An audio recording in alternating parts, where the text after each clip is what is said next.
true healing happens outside the doctor's office. And when 100%. we're really looking at chronic illness, which is really what is putting such a stranglehold on our current healthcare system and how much money we're spending per capita, it's really the chronic ailments that are really driven by chronic inflammation, a lot of diet and lifestyle factors that are mostly preventable. If you can instill and empower your patients to start to make these actions and changes at home, not only is it going to improve health outcomes, sure, it can also be with different pharmaceuticals and different supplements and stuff like that. But when you marry it with those lifestyle factors, not only are you going to get improved patient outcomes, but there's also a ripple effect into the home environment.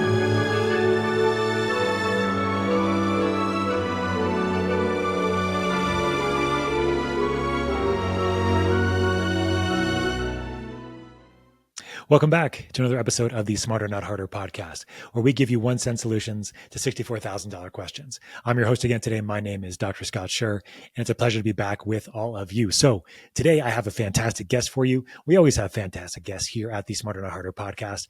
That's why we hope you'd like and subscribe below, share with your friends and colleagues. Today is Dr. Tyler Jean, and I met Tyler a couple times in the past, but in person back in February 2024, and we just had really a fantastic conversation, just heart to heart, one-on-one, just about health, about wellness, about trends and everything else. And I really wanted to bring him on the podcast to go through all of those things with us today. So here's a quick bio on Tyler. So he is a naturopathic physician. He started an Instagram account, I think over eight years ago, called Functional Foods. And he's had a huge amount of growth with this particular Instagram platform over the last 8 years. He runs courses, he educates, he's out in the community. He lives both in LA and sometimes in New York, and he's traveled the world. And he's just very good at bringing things down to a level that people understand, patients, practitioners, and everybody else. And so in this conversation, I will warn you, Tyler and I both have a very fast cadence when we speak. So we probably gave about an hour and a half worth of information in about a 50-minute podcast. So I know many of you have told me before that for many of my podcasts, you can't speed it up because I speak on the faster side. This is my New York upbringing, probably. So for this one, you probably have to actually, use your actual speeds, maybe 1x instead of 1.2 or 1.4, if you want to really get all the information that we spoke about here. But in essence, what Tyler and I spoke about here was his foundational framework of understanding inflammation. But inside of that, we just took so many amazing detours talking about, number one, how you create space in people, in the sense that how can you allow them to understand how they feel? That is a big problem that all of us have, especially as we're growing up, and we don't understand that there is like this distance between your thoughts and your actions, or your ability to understand how you feel after you do certain things like eat something specific, or sleep poorly, or sleep well, and things like that. So we spoke a lot about the nuances of how we can work with our patients, how we can work ourselves to help understand that space. We also spent a lot of time on the ideas of empowerment. How can we empower our patients to take charge of their health, with us being a facilitator rather than the person that has, quote unquote, all of the answers? And I think that's a big part. We spoke about sleep specifically. We spoke about food in detail. We spoke about circadian rhythms, inflammation, acute inflammation, chronic inflammation, how animals deal with acute stress versus how humans do this, human movement patterns as a child versus as an adult, just various ways you can increase your movement practices throughout the day, how you can get more sunlight throughout the day, how you can improve in relationships, how you can think about sleep. And we also spoke about one of my favorite topics, because it's so important to a lot of my patients, sleep divorces, or sleep unions is another way to say them. This is when people sleep in different bedrooms because the other person wakes them up, and this actually significantly improves their relationship overall. In the end of our conversation, we also spoke about the way Tyler has created his educational platform on Instagram and others, and how other practitioners that are interested in creating their own quote unquote brand, or their own way of accessing their community, can really do this in a very genuine and a very unique way that is unto themselves their own. And again, this takes time, and Tyler actually really emphasizes consistency a lot throughout this podcast. So I really hope you enjoy it. If you like it, please don't forget to like and subscribe and tell your friends all about it. Enjoy this podcast with Dr. Tyler Jean. All right, Tyler, good to see you, man. It's good to see you too, Scott. Excited to be here today and speak with you. thanks again for being here today. And you have such a wealth of information. You're a fantastic educator on multiple platforms, and you're a practitioner. You've done your naturopathic training, and I want to bring you on today because I think you have so much to talk about here when it comes to some of the things that you talk about a lot. Number one being inflammation, and at the end, I also want to talk about how you do such a great job with education. So, but as you kind of think about working with people, or as other practitioners are working with them, and you're thinking of sort of like the basic things that you want to get across to them very quickly, what are these basic things, and how did inflammation become like one of the main cruxes of the things you discuss? Yeah, no, really great question. And, I think really where it starts from is, in the biggest message I try to convey to people is really to take more sovereignty in their health and take a proactive role in their health. I think so many people are kind of just sold this narrative from such a young age that they can't trust their body. And so one of those things I really want to instill in people is to become more literate around what their body is communicating with them and being more in touch with their body. One of the things when I'm working with clients is, I often ask, like, if you've tried different things, how does this impact you? Like antecedents and triggers and stuff like that.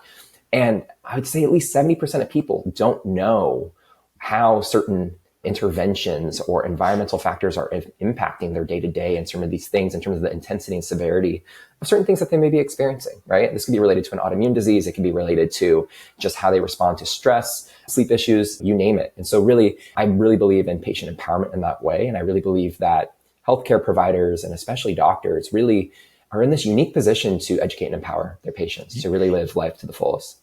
I love that, because it's so common for people to have no clue how things affect them, right? And then, of course, who is the dominant gender when this is the case? It's going to be your males, right? Males don't really have a good sense, stereotypically, on what's actually happening to their bodies, why it's actually happening, how they feel certain ways. So what are certain things that you can help people get that feeling? Like, how can they get in touch with how they're feeling? Are there various perspectives that you're able to give, or various tools or technologies that you feel are really great for certain individuals? Are there certain that are good for certain people and not others? Like, how do you start that process with people? Well, there's a number of different tools out there. I know we're evolving so rapidly with technology, and there's so many different gadgets and apps and different devices out there. But honestly, I really think it's as simple as actually just taking a step back and creating more space to be fully present with ourselves in a world where we're constantly being distracted, pulled in 1,000 different directions. And we are so busy that we're never actually able to take a step back and drop into our body and tune in. And so something that I actually recommend to all clients is simply a body scanning exercise. Whether that's for 5 minutes or 20 minutes, to really just drop into the body and bring more somatic awareness to what is happening in their body and be curious through that process. You have things like meditation, yoga, exercise, and all these things can be valuable tools, but really just creating space can be really valuable for people to really start to listen into what their body's communicating with them. So a lot of people will talk about creating space, and I like that idea, but like in physical practice, like what does that mean? So you talk about yoga, exercise, movement. Are those the ways you're talking about creating space? Or are you like, no, sit in one location and just breathe and meditate and observe your thoughts? Because for me, I grew up in New York and on Long Island. And if I told my friend to go ahead and create space, he'd be like, huh? Go pound sand. Yeah, exactly. So, I mean, I think it's actually a great description of it overall, right? But how would you, in practice, and somebody that's like, well, I don't know what that means. Like, what is space? Or like, how can they get like a small little experience of it to know that that's what space is, kind of Absolutely. I get you. And that's where it's important to really understand where the person's at and what they're open to and their kind of baseline, where their baseline is at. And so I often say that there's two camps. There's those that are looking for the space of doing versus being an observer. So an example of being the observer is just closing your eyes, being an observer of your mind, being an observer in your body, actually dropping into your body. That can be the meditation piece. So the body scanning piece. Body scanning. But that's not for everyone. There's other people that are going to be more of a doer. And so they need some type of activity that is going to bring more awareness into the body and bring them into the present moment. It's an active form of doing. So an example of this could be like, all the rage right now is cold plunges, right? Everyone loves to do cold plunges, and there's nothing, you're never more in the present moment than when you're in a 35-degree cold plunge, because it's cold, you're focusing on your breath, and you're really just trying to calm the nervous system and focus on the breath. And so that is an example that people can engage in, but there's also different exercise classes, right? There's things like yoga, there's things like Qigong and Tai Chi, and exercise for some people is a way to actually drop into their body and be in the present moment. So it really just depends on the individual and where they're at, but just creating more space to create it's like the mindfulness based practices too, where they're really connecting mind and body. And that's really where you're going here, is that you're really finding ways for them to become more mindful, whether it's in an active type of thing where you're actually doing something versus a being practice where you're actually being and becoming aware. I love this because it's something that I think about with my kids a lot. I have 4 kids. My oldest is 13. She doesn't really listen to me very much, but my 11-year-old still listens to me a little bit. And we talk about how you can create space and that all of those thoughts that are going on in your brain. I mean, all of us have, I think on average, I was reading that on average, we have about 70,000 thoughts per day overall. And when we're anxious and depressed, or you're a teenager, I would imagine, I kind of remember, it's been a while, but you have over 120,000 thoughts per day. So if you can create some space there, right, you can see some significant difference in how you approach and how you see things. Absolutely. Well, I'm curious for you as a parent, is there any type of tools that you've really instilled in your children that is important to you, that you've really wanted them to take with them into their adolescence and adulthood?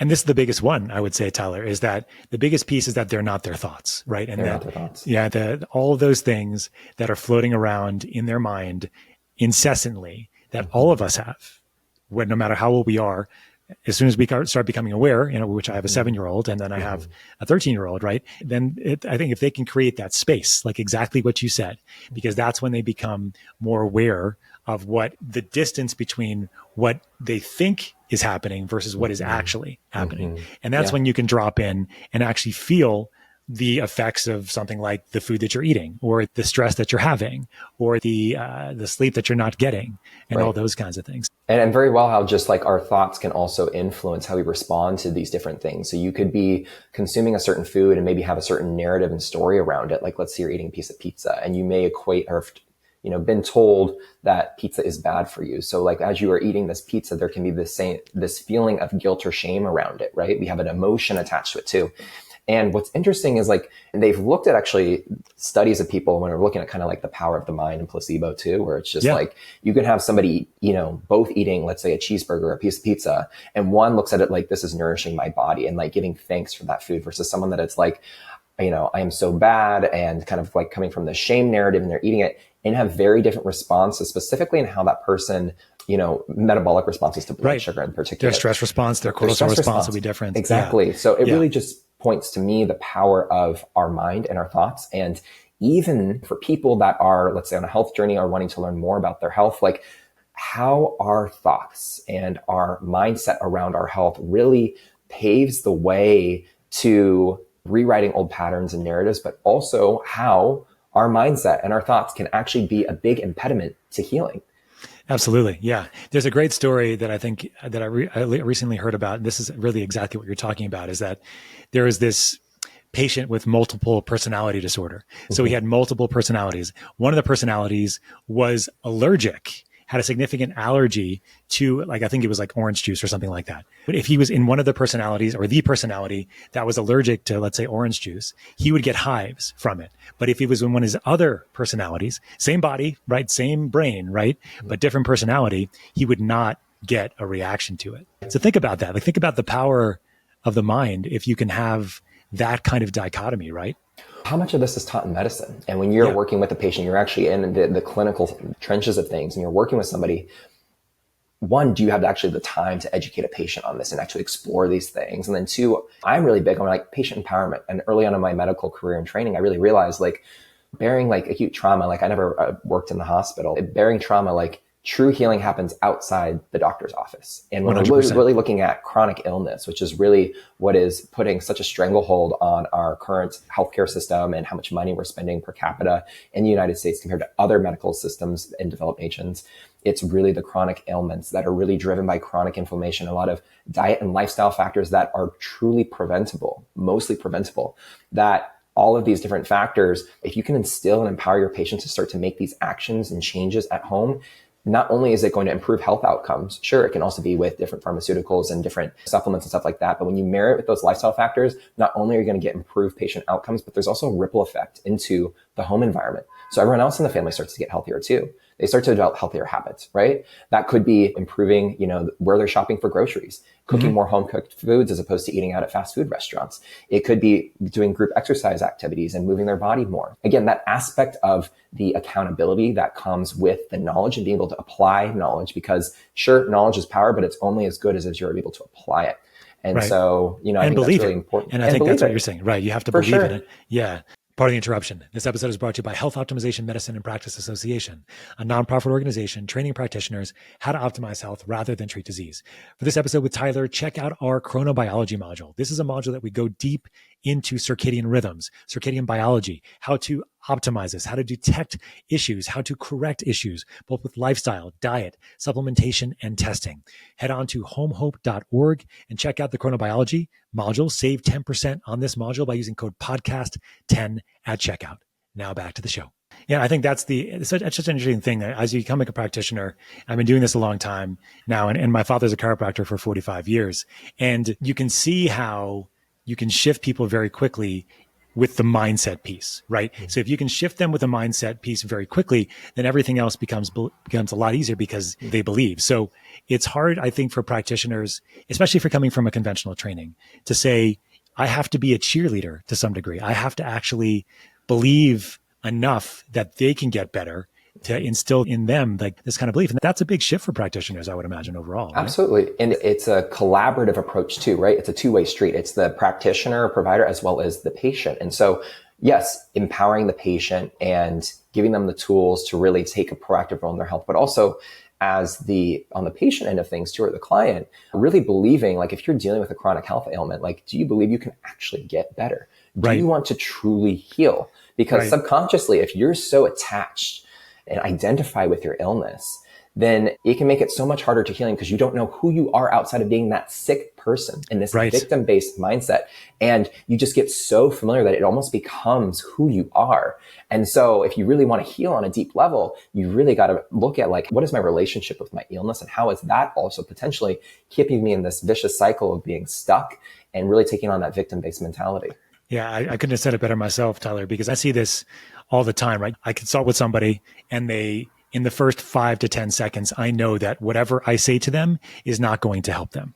And I think that it's unfortunate, but that there's an opportunity there, right? And I know you talk about this a lot, and I'm going to ask you the question in a minute, but in the sense that if you do have this disease role, it's very difficult for you to disidentify with that and actually heal, right? Mm-hmm. So I know a lot of the work that you talk about, I know a lot of education, you talk about this, right? So how do you typically talk about it in the context of trying to help people? Because a lot of these people will say, well, everybody says it's in my head and I can't get better because it's in my head, and that's bullshit. I feel this and I feel that, and I have this and I have that. I have this pain. I have this problem with my blood pressure. I have this problem with my leg or whatever, right? This is all real. What is your sense of, like, how we can flip that for people, and how can we re-educate them that way? Yeah, no, great question. I use a lot of motivational interviewing. So I love to really try to put it back into the patient, really understand from their narrative and their story of, like, what are they experiencing? How do they experience this? What is their motivation to make change? Yes, I have certain knowledge, but I really want them to kind of speak into things like, what do they think is going wrong? What are certain things that they try? I often also and fully believe symptoms are messengers. I really much, coming from a background in naturopathic medicine, which is that bridge of Eastern and Western-based medicine, believe in the body's innate capacity to heal. And so I often say symptoms are messengers. Don't shoot the messenger. So oftentimes in our allopathic Western construct, it's very reactive whack-a-mole medicine where we are managing and suppressing symptoms through pharmaceutical intervention and working against the body's innate capacity to heal. There's a time and place for it, right? Especially if pathology has gotten to a point where it is really damaged target organs and needs to be managed. And I'm grateful that we have that in our toolkit. But really, the conversation I'm having with a lot of people is going back to the foundations, because the foundations are so important. Just like you have a foundation that you're building your house on, you got to establish those different pieces for a healthy, vital body. And everybody needs to have those dialed in. And there's 8 different foundational pillars that everybody needs in order to thrive. It's food, what we're eating. It's movement and exercise, right? We are meant to move. It's meaningful connection and sense of purpose, thinking about the aspect of community. We are social beings and are meant to be connected to one another. It's clean water, making sure we're getting enough adequate hydration, clean air, and thinking about the role of our environment and how that can also influence health and disease. It's making sure that we're getting sun, that photonic energy that we get. And it does so much more than just vitamin D, but also impacts our mood and regulates so many different genes in our body as well. And then you have things like Nature, access to nature. I really believe in the healing power of nature. It is order and it guides us. And, for a lot of people too, I often say one of the first places to start is to get aligned with our circadian biology and these natural diurnal rhythms or light and dark cycles. And the more that we live in alignment with those, the less that disease will persist. And then the last one is sleep, right? Sleep is so important. Matthew Walker's done so much great work. He's a sleep scientist out of UC Berkeley that has really put sleep on the map and spoken about the importance of sleep. And the shorter you sleep, the shorter your lifespan. So really dialing those things in. And for such a long time, I really thought, I'll sleep when I'm dead, sacrifice. And even in medical school and stuff like that, you just 100%. Sacrifice that, residency, stuff like that, long nights. It's like rite of passage, but sleep is so important. So really trying to understand which of those buckets need support and then supporting them there based on motivational interviewing. Yeah. That's a really good overview. I remember in medical school, we got shirts that said sleep was for quitters. Not awesome, right? You can get a lot. You see, the thing is that when we're young, when you're in your 20s, like teenagers, you think you can get away with almost anything. And the thing is, like, many of us can up until a certain point, but then shit falls off the rails. And then it's very difficult to put back together. And everybody's like, well, this all just happened to me. Like, I was fine. And then all of a sudden I hit a cliff. And the answer is very likely that you had these various patterns that you were unfortunately pathologizing over time. One of them is that you don't need enough sleep. And then all of a sudden things get to a point where it's very difficult to put them all back together as easy as it was before. I mean, that's at least what I talk to people about. I don't know if you have a similar thought. Absolutely. It comes back to resiliency. And when we talk about stress, you look at what are the three common denominators in every single chronic ailment or every single disease process. One for sure is chronic inflammation, right? Yep. But two linked to it, and two other pillars, which also, if you are not putting these in check, it's going to contribute to chronic inflammation as well. But it is stress. It's not acute stress. It's chronic low-grade stress over time that breaks down the body. And then it's lack of sleep. So it's, if you're not prioritizing your sleep, you're stress mess and not prioritizing that, and you have chronic unchecked inflammation, all these things are drivers of disease. Those are two places that everyone can really start with, is really trying to reduce their inflammatory environment, live a more anti-inflammatory lifestyle, which I talk about often, really dialing in our sleep and really prioritizing that. And then also really looking at what are the stressors in our life. And it's not to be anti-stress or to remove all those stressors. That's impossible. We live in a fast-paced society. And so for really my reframe around that is, how can we become more adaptable and resilient to stress? Because stressors can actually make us stronger. That's the whole aspect of hormesis and hormetic stressors. And so resiliency, I think, is such an important thing when it comes to a healthy, vital human. Right. So the good stress is often called eustress, right? Like EU in front of it. And there's good stress, there's bad stress. I mean, I always like to go and tell my patients about, like, if you go watch like an animal documentary on National Geographic and you have an animal that's being chased by a lion, and somehow the lion does not kill the animal, but almost does. You see like this massive stress response that happens within about a couple minutes. And then after that, the animal's like back to baseline, doing its thing, right? Because in general, that's what we're supposed to use stress for, is to get the hell out of the way so we don't get eaten. But we're not supposed to have this sort of chronic inflammation that's happening all the time. Have you ever seen those documentaries and seen that? Like, it's pretty fantastic. Yeah, absolutely. And it just shows that, like, how intelligent and organized nature is. And we are part of this greater ecosystem and part of the animal kingdom, even though from this egoistic perspective, like, we are better than any other species on this planet. And while we are the most predominant species, I think we can learn a lot from animals in the way that they naturally regulate themselves, and how we have largely lost our ability to regulate our nervous system in these stress responses. And we become so fragile as a species that it's leading to the demise of our health. And you look at, like, we have such a huge healthcare crisis right now too. And like, fertility rates are going down every year. And we have more people that are sick, overweight. We spend more money per capita than any other country, as we talked about in the United States, but we're getting sicker and sicker. So the animal kingdom doesn't have any of this. And so we're the only species that are putting so much money into research and all these different interventions, and yet we're sicker and sicker. And I think a large cry of this is how out of alignment we are with the natural world and this greater ecosystem. Yeah, we're the only animals that purposely deprive ourselves of sleep as well. No other animal will do this. The human cerebrum is giving us this like capacity to do that. Now, certain animals will do that if they're under duress, but they will not purposely do it. And another one that I always go back to is movement as well. And this is not only in just animals, but also in babies, right? So we can see how there's a lot of new like movement therapies out there that are looking at getting you back to how you were as like a baby and how you'd modulate things. Have you seen these before? It's primal movements. Cool. Yes. I think I've done some classes. Yeah. They're fun. They're fun too. They are. Yeah. They're movement fun. It should be fun. It should be. And then I think I'm having my kids always kind of watching them and how they're moving and like, it's such an amazing thing to watch. And I think, and that's kind of what I was driving at here. And actually I got distracted because I was going to say that like on the sleep side of things, one thing that I was wondering if you ever talk about is patients or your or clients or people getting sleep divorces. Do you ever talk about sleep divorces? Do you know what a sleep divorce is? No. So a sleep divorce is when you have a partner, but you sleep in separate rooms and not the same bed because there is a lot of data out there showing that if you have a snoring partner, like every time that your partner snores, you have a cortisol response, even if you don't remember it in the morning.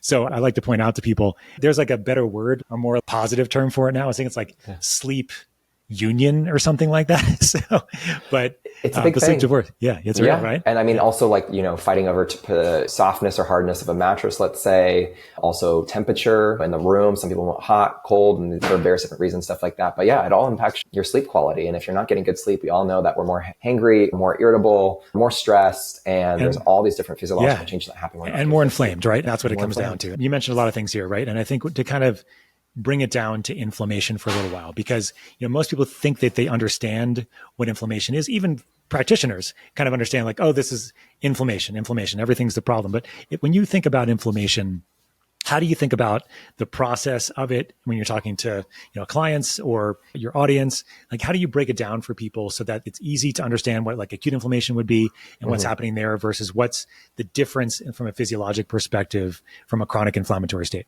Yeah, I mean, inflammation is a byproduct of the immune system first and foremost, and it's an adaptive response, and typically is in response to some type of injury or harmful stimuli. So this can be from a pathogen, it can be from environmental irritants, or it can be from blunt trauma.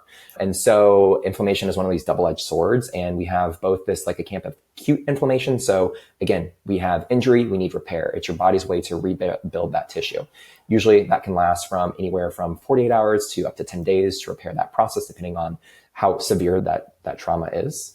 But the big issue for a lot of people is that they have this acute insult, but then all of a sudden it never gets checked and it results into chronic inflammation. So it's this low grade chronic inflammation over time that really is the leading cause and driving factor in so many different chronic non-communicable diseases. And that really is, I think, the reframe for a lot of people is like inflammation is a symptom. And even though it is involved in this disease process, really trying to understand what the inflammatory generators are, where that inflammation is coming from, and what is the body afraid of? What is the body trying to repair in that process that has not allowed it to move back to homeostasis and resolution? Because in an ideal world, it initiates that inflammatory response, but then it goes to resolution.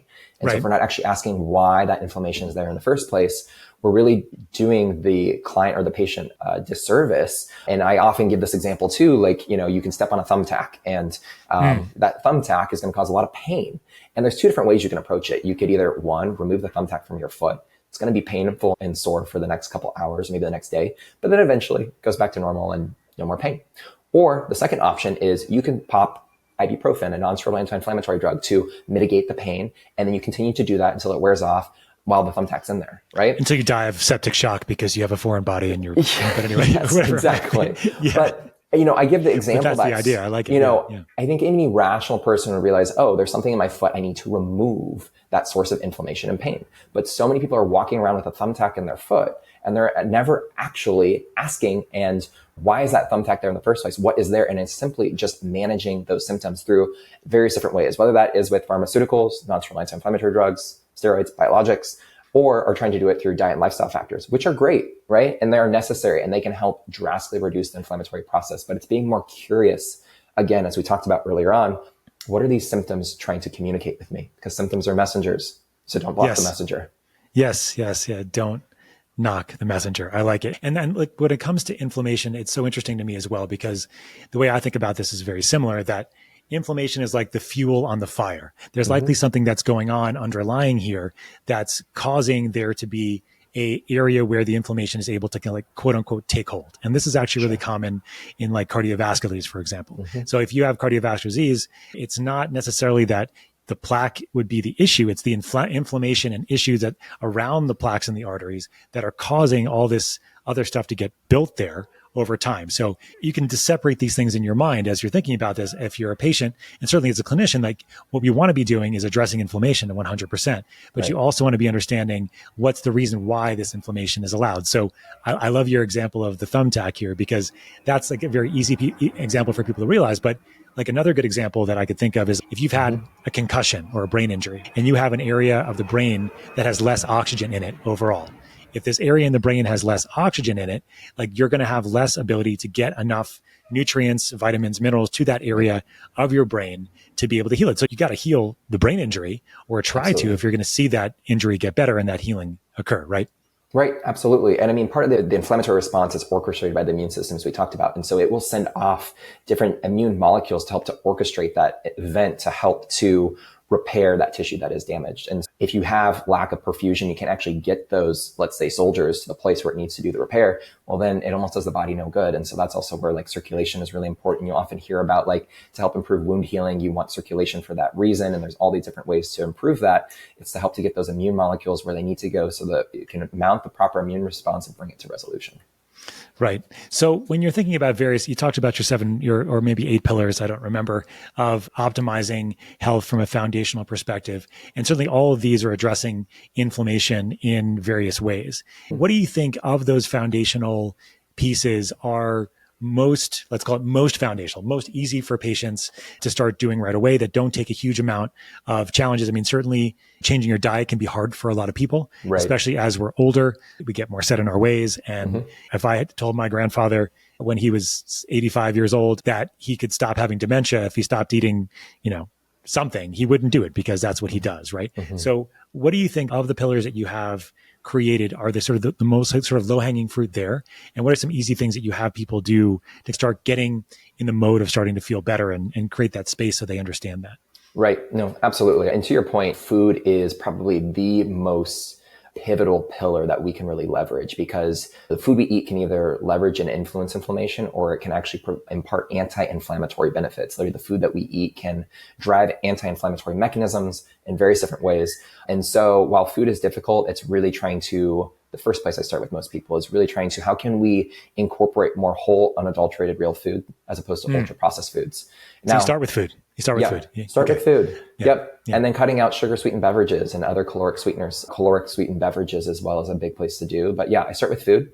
And then the other 2 big ones that I really focus on is I focus on sleep and I focus on movement, because it's our sedentary lifestyle and sitting that really is driving a lot of inflammation too. And so just simply getting up and taking little breaks, little habits and hacks and stuff like that, whether that's once an hour doing 10 air squats, it's just going on a walk around the house or the block type of thing like that. Taking work meetings as a walking meeting and stuff like that. And they even have these treadmill desks now that you can do too. Yeah. You can walk while you're doing work and stuff like that. If you work from home, I'm assuming, but yeah, exactly. Although some offices are allowing these things now too, where you can get a treadmill desk and do it that way. I think you have to go about 1 or 2 miles an hour tops to really be able to do actual work, but you get better at this over time. And actually, I give a lot of the same advice to my patients as well. One other thing that I also say is that, the people that fidget more actually have higher metabolic rates. So if you're moving your knee underneath because the gastroc and the soleus are your 2 muscles in your calf, and it's the smaller of the 2 that's underneath, it's the soleus. Those muscles do not get tired. So you can actually move that muscle throughout the day. And they've actually done some studies and seen that actually you can increase your metabolic rate by about 20% by just moving that muscle on a regular basis while you're at the desk. So it's like these little things, right? I mean, that you can kind of give people that can help a lot. Not me doing some gastroc heel raises right now. There you go. Exactly. I'm doing them too, as I thought about it. But I tend to be one of those guys that fidgets a lot with my legs, and I'm always moving something.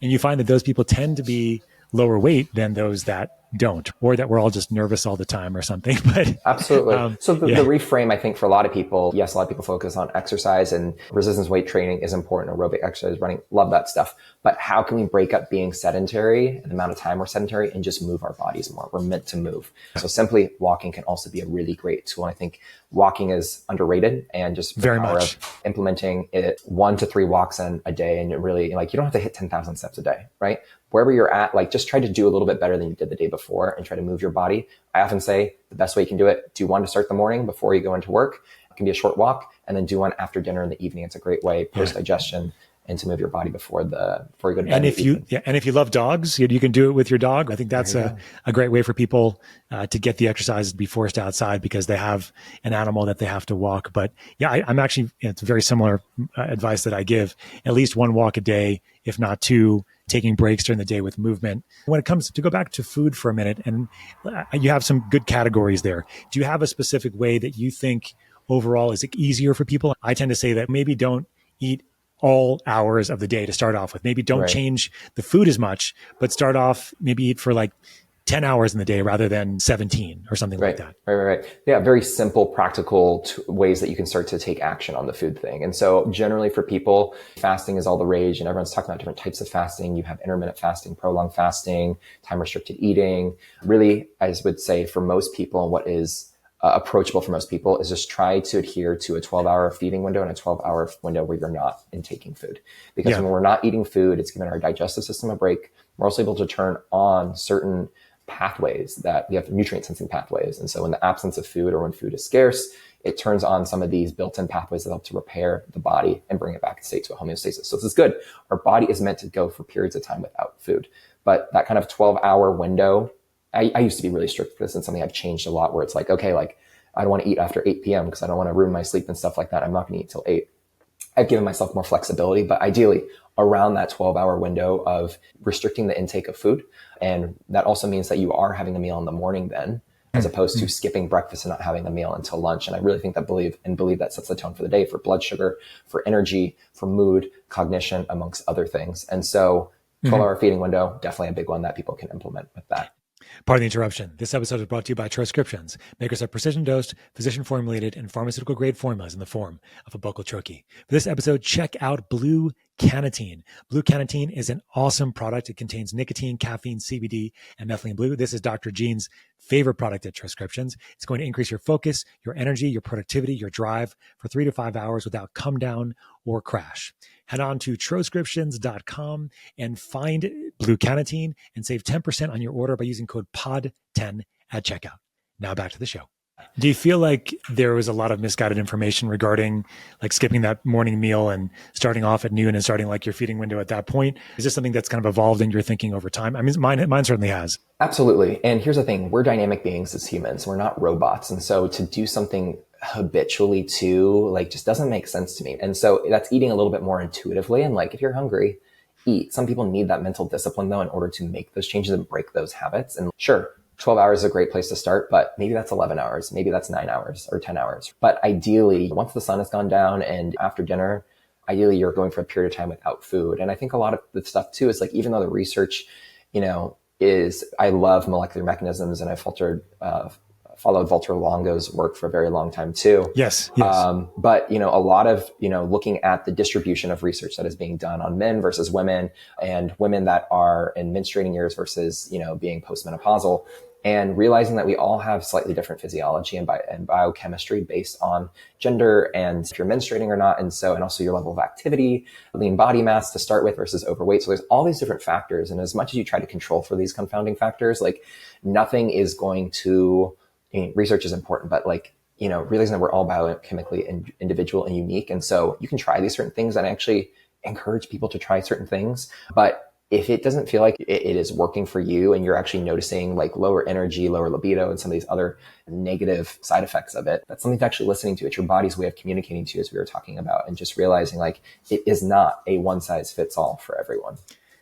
I love that, because I think what you're getting back down to here is the idea is that eat when you're feeling like you're hungry, right? Like you actually have a signal. And many of us at this point, because of either crazy dietary patterns or these crazy fasts that, we've all done in the years because we thought fasting was cool or whatever it might be, that we've lost a lot of these signals that actually tell us when we're hungry and tell us when we're not hungry, right? So sort of regenerating those signals can be very, very powerful as you're learning to eat more.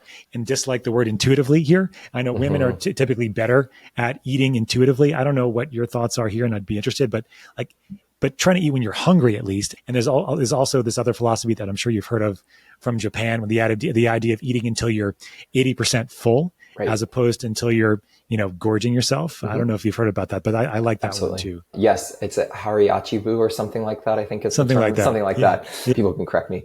But no, I agree with that. And I think it's really honoring our hunger and satiety cues as opposed to, because there's also this intuitive eating movement too of you're craving a Snickers, eat a Snickers and stuff like that. Yeah. And while, and here I have navigated it all from the extremism of borderline orthorexia, clean eating, till I have such better relationship with food now. I eat everything. I don't necessarily exclude any foods, but I know how food makes me feel. I'm very in tune with my body.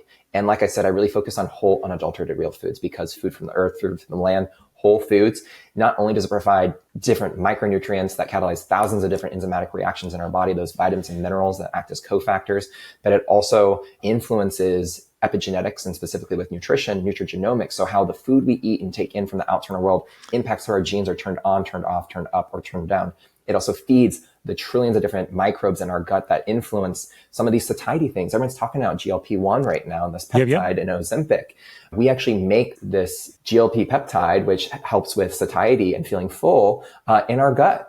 And so really thinking about those foods and those prebiotic foods and antioxidant rich foods from fruits, vegetables, nuts, seeds, and fresh herbs and spices that are going to help to support that inner garden and our gut microbiome that is going to keep us feeling satiated and full, and not be on this roller coaster of feeling hungry and then satiated by eating ultra processed foods, which are literally mimicked to hijack our neurochemistry to keep us on this roller coaster of eating and engorging ourselves when it lacks a lot of the substrate that would otherwise provide satiety cues. Well said, man. I think that one of the things I love that you pointed out that with the intuitive eating movement is that the Snickers thing, which I think is, I think it's misguided. But I understand where they're going with it at the same time. So like there's a piece there that's really important.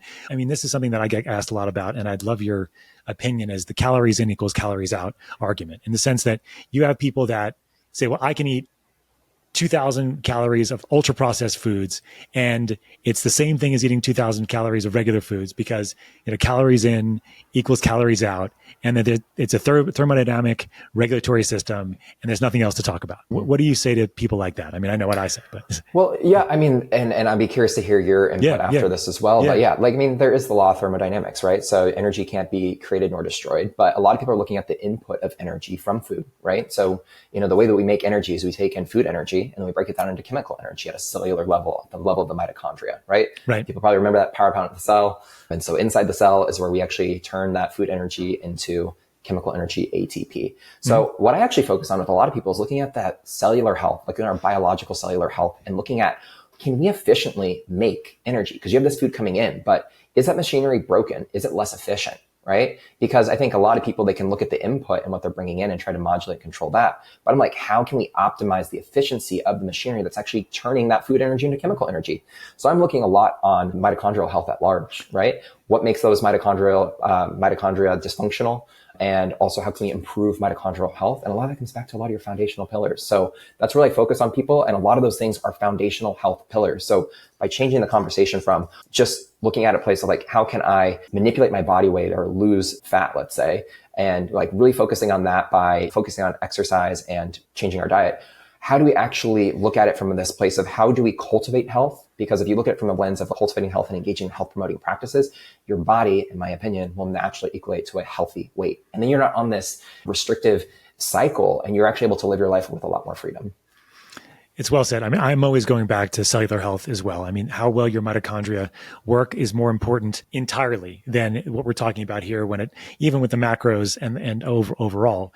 But the macros obviously reflect oftentimes your mitochondrial function, because they're going to be feeding your electron transport chain with electrons so you can help make energy. So the thermodynamic law is absolutely true, but just because you have 2,000 calories of McDonald's every day, you're not going to feel as good as somebody that had 2,000 calories of the types of foods that you're talking about. The question is why. So why is because number one, you're creating lots of inflammation in the system related to all these processed foods, all the toxins in the environment, and all the foods that you're eating had eaten, right? So all of that kind of goes down the line. So then you have somebody that loses a whole bunch of weight on 2,000 calories a day, or maybe a little bit less than that, depending on their age and how taller they are. And then with whole foods, and you have somebody that's eating the same thing on McDonald's and they gain 25 pounds. What's going on there, right? So there's quality of the food and type of food. Exactly. Yeah. So the quality and the type matter immensely. So, I mean, I do a lot of testing with our clients here. You know, we have a nonprofit that sponsors the podcast called Home Hope, and we do lots of mitochondrial testing and gut testing, hormones, nutrients, and things like that. But you have to get the basics in place and have these kinds of conversations with our patients to say, look, yes, if you starve yourself, you will lose weight. But what will happen as soon as you start getting back those calories, all that weight is going to go back on because you haven't changed any of those physiologic parameters. You haven't worked on your mitochondrial function, right? You haven't changed the cellular biology, right? So in a way, it's kind of this aspect of kind of like restriction to try to solve a problem, but it's still a Band-Aid solution if you haven't actually truly gotten to the root of the issue, right? Yeah. So if you don't really understand what in your environment is actually leading to severe mitochondrial dysfunction and inflammation in your environment, you're fighting an uphill battle, right? And so that's what I love to educate people on. And really, it's those foundational pieces. And this is what I'm talking about too. It's like, you can have a client come and see you or a patient, and you work with them for an hour or even an hour and a half, but like it's even difficult in that amount of time to instill that knowledge and those tools because it takes time. It can be overwhelming. There's a lot to learn. But I think the biggest message I want people to understand is like the best investment you can put in your time is to learn more about your health. And there's two things that will always be present in your life and are something that you really should have mastery around, in my opinion. One is your health. You can't experience life to the fullest without full health. And two is your finances, right? Because finances is the operation. It's the currency in which we operate throughout life. And so to have awareness and mastery in health and finances will take you a really long way and also make you less dependent on other people and experts in these fields. And it's not you can't lean on expert authority figures and stuff like that, right? You can leverage that, but it's a slippery slope when you're outsourcing your power completely to someone else to kind of heal you, let's say, or to put you in a financially healthy state even too. And so like there's empowerment when you have the knowledge and know how to navigate these things and how to troubleshoot, where there's a lot less fear because you're from a place of empowerment and trust and knowing as opposed to being in the dark. Because I really believe it's people feeling that hopeless feeling of not having enough knowledge in what to do, where it's like you have to really trust and outsource that is what is so jarring for people. Especially when you get diagnosed with a chronic illness, because it's like, well, I don't know anything about this. I don't know anything about my body. And so you almost kind of feel hopeless. And so it's like, okay, well, like I'm putting all this energy and investment into this other individual to tell me what to do. But if there's no education and helping them to take strides to reverse that condition or really take ownership of their health, they're going to constantly be on that merry-go-round and dependent on your services in order to heal. And so there's this in between. I can see the value of both, obviously. And I'm also bringing in, knowing in the past, like my own hyper self-sufficient tendencies. And that's like a projection of mine. I'm very aware of that too. And like learning to leverage both. Learning to ask for help when you need it. Right. Yeah, when you need it, but also it's playing a proactive role in your health as well. Right. I think you make a really great point when it comes to like a provider, because we don't want as providers to have people dependent on us in the sense that they require us to optimize their health and help them over the time. We want to empower them so that they can take charge of that with our facilitation. And I think that's the key. And I think it's beautifully said overall. Tyler, you do a lot of great education on social platforms and others. If there's a lot of doctors that are listening or practitioners that are trying to create that in some small microcosm for themselves. And if people were listening that were like, well, how do I get my name out there? In fact, I went to a conference just this last weekend. There was a guy in Mobile, Alabama, a very nice guy. And he's like, I have all these interesting ideas and I want to get out there. I'm trained in this and that. And I'm like, I think you need to create a platform for yourself, right? And so you have some place to speak. If you're talking this kid, he's like 27 years old, just coming out of school, like what would you say is like some of the simple things that you could do to start creating your own sort of the brand, as it were, to start getting some of that information out there? Yeah, we all have our unique voice. Use it, right? I think about specifically from the lens of being a byproduct of the medical system, there can sometimes be this groupthink mentality, and you're almost told not to ever question the consensus. And all this to say, and kind of like where to start is like, don't be afraid to speak your truth. What is your truth, right? And you can leverage other people's point of views. You can leverage research and other ideologies and philosophies, but use all that information, think critically of what makes sense to you, and then share your unique point of view. I think that's what I look at the brand that I've created, personal brand, over the last 8 years, and it really comes from true application of that knowledge and critical thinking, and providing my own point of view in a way that is actionable. I also learned early on too, no one likes being told what to do, right? You go in the office, seeing a patient, stuff like that. It's like, well, you need to do this, right? This is also where I use motivational interviewing, because I'm like, what is your desire to get better? What do you believe are your roadblocks and limitations to getting better, right? Mm-hmm. And then trying to feel like, okay, let's find solutions around these things. But, it's so much stronger when you can connect to your why of why you want to make change. But also, it reminds me of this thing that I remember being told all the time in elementary school, which is in writing, show, not tell, right? And so be that walking example for other people, be that source of inspiration for other people, because when you embody and practice what you preach, that goes so much further than just giving lip service. So be real, speak your truth, and all of us have a unique way of doing things. Even if you're learning a certain practice or have a certain modality that you use, whatever that might be, you have a unique way of presenting that. And so at the same time as presenting that in a unique way, doing it authentically and like walking the talk. 1,000%. Yeah. And showing up consistently, yeah. right? And even when it's difficult, I think consistency is such a big word that so many people maybe want the quick fix. They want more eyes on their stuff. Then they have this drive. But if you don't show up consistently and you're not clear on like what your mission is and what you're after, that momentum is going to fade out over time. And so really, again, that's where that authenticity and clarity comes from, and the consistency that I was talking about.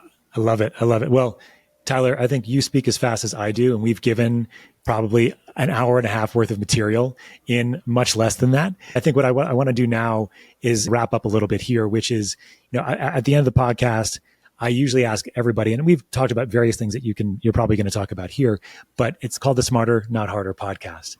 And we ask all of our guests, what are the 3 ways that all of us can live, smarter, not harder? Yeah, it's a really great question. And I think the first thing that comes to mind is living in alignment with our circadian biology. And simple application of that too is so many aspects from our mood, our hormonal health, making energy, reducing inflammation. So that comes back to living in these diurnal cycles. And so going to bed at a consistent time, getting up at a consistent time too, that is going to help to entrain that circadian biology. Eating around the same time every day, breakfast, lunch, and dinner also entrains our circadian biology, right?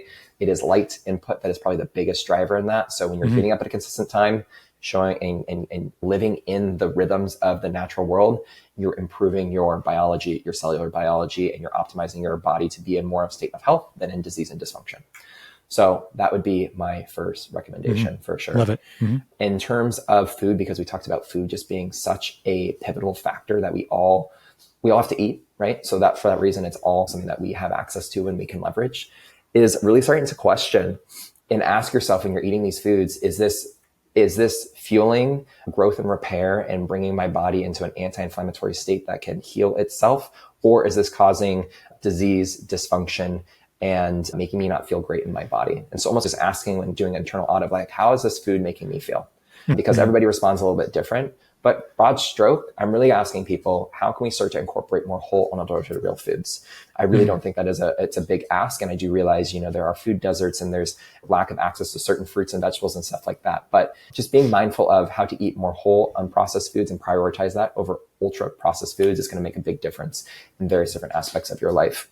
And then the third piece that I feel like is really important too is really coming full circle with our mindset that we talked about at the beginning, is really looking at the quality of our thoughts and what are the thoughts that we are communicating to ourselves.